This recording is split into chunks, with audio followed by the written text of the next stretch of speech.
Hello everyone, I'm Dr. Smitha. I'm a practicing obstetrician gynecologist at AV Hospital and Sagar Chandrama Hospitals, Bangalore. I chose this Medline Academics fellowship program as it is a hybrid program and it doesn't interfere with our private practice since most of the classes are conducted online. We just have to come here for around 20-25 days for simulation and for the clinical attachment program. I did my simulation in December and now I'm here for the clinical attachment program. In simulation, we learned egg pickup and embryo transfer, hysteroscopies and IUI on simulator machines. And in the clinical attachment program, we're seeing the same thing live on patients. So after the egg pickup on the simulator, now the egg pickup doing on the patient feels much more easier and I feel quite confident of doing it. They let us not only watch but even assist in the procedures. They also discuss a lot of things like Shantala ma'am is very good in her discussions and she gives a lot of clinical and practical tip and how to study and all that. And from Dr. Anu ma'am, you learn how to counsel the patients.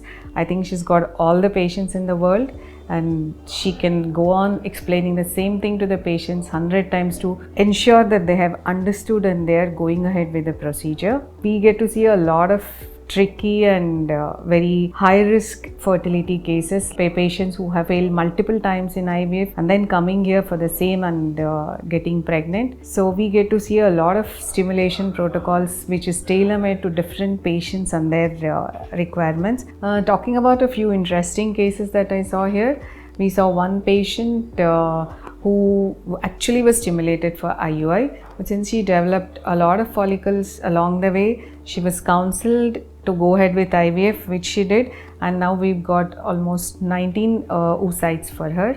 And we get to see a lot of poor ovarian reserve patients who have got just one or two oocytes outside. Here we do not only embryo pooling, but we also do an ultrasound guided installation of PRP in the ovaries at the time of egg pickup. So what I have seen is in the next stimulation cycle, she gets better yield of follicles and oocytes. So I do feel quite confident of starting my own IVF practice after this. Thank you.